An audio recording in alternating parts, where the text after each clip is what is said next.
Russia has officially withdrawn from the New START Treaty, the last remaining nuclear arms control agreement between the United States and Russia. This move marks a seismic shift in global security, my friends. It's as if Russia just flipped the nuclear chessboard and scattered all the pieces across Europe, leaving us all wondering if we're about to play a game of radioactive hide and seek. The New START Treaty, signed in 2010, limited both countries to 1,550 deployed nuclear warheads. But meow, with Russia's withdrawal, we're entering uncharted waters. It's like we've gone from a carefully choreographed nuclear tango to a frenzied mosh pit of potential annihilation. And let's not forget, this isn't the first time we've seen this dance. Back in 1987, we had the Intermediate Range Nuclear Forces Treaty, or INF. That little number collapsed in 2019 when the US accused Russia of developing naughty missiles. It's like watching a divorced couple arguing over who gets to keep the doomsday device. President Vladimir Putin, ever the shirtless horseback rider of international politics, justified the withdrawal by citing Western aggression, because nothing says we're the good guys, quite like threatening global stability, eh? In his own words, Putin declared, "We are not withdrawing from the treaty, we are suspending it." Ah yes, the old, it's not a breakup, we're just on a break routine. Classic Vlad. Meanwhile, NATO leaders are scrambling like cats in a Roomba factory, trying to figure out how to respond. Jens Stoltenberg, NATO's Secretary General, said with all the enthusiasm of a man watching paint dry, "We regret that Russia has suspended the New START Treaty." Regret, Jens? I'm sure that will have Putin quaking in his boots. It's about as effective as telling a naughty child you're not mad, just disappointed. Let's not forget about Belarus, Russia's eager sidekick in this nuclear novella. Alexander Lukashenko, Belarus's president since 1994, because why change a dictator when you've got a good one, has agreed to host Russian tactical nuclear weapons.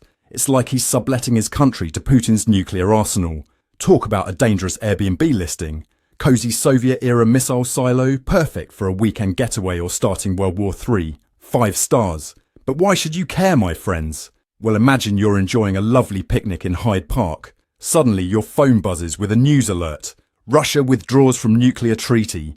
Your cucumber sandwiches suddenly taste like fallout. And that frisbee game looks suspiciously like nuclear payload practice. It's enough to make you choke on your Earl Grey. The implications are staggering. NATO is beefing up its collective defence strategy faster than a bodybuilder on steroids. They're moving from a tripwire defence to a don't even think about it posture. It's like they're turning Europe into one giant no trespassing sign, but with tanks and missiles, instead of a grumpy old man shaking his fist. And let's not forget the economic impact. Defence budgets are skyrocketing like they've been strapped to Elon Musk's latest rocket. Russia's planning to spend about $125 billion on defence next year. That's more rubles than you can shake a stick at. Not that you'd want to shake anything at Russia, right meow. Meanwhile, NATO countries are frantically digging through their couch cushions for spare change to fund their own military build-up. It's like a very expensive, very dangerous game of keepy-uppy with nuclear warheads. In the words of an imaginary Russian official, we've decided to focus on our true strengths, like turning our nuclear policies into a theatre of absurdity. After all, who needs treaties when you can have dramatic exits? It's all part of our plan to keep the West on their toes while we launch a reality show called Nuclear Winter: The Reality. Coming soon to a fallout shelter near you, watch as contestants compete to see who can glow in the dark the brightest. It's like the Cold War got a Netflix reboot, but with worse special effects and a much scarier plot. We've gone from duck and cover to duck and pray your Twitter feed stays active during Armageddon. And speaking of special effects, let's talk about the technological advancements in nuclear weapons. Russia's been bragging about its new Sarmat missile, lovingly nicknamed Satan II, because nothing says we come in peace, quite like naming your missile after the Prince of Darkness, right? The global consequences of this withdrawal are about as pleasant as a root canal performed by a drunk dentist. We're looking at a potential new arms race, with countries rushing to build bigger, badder bombs.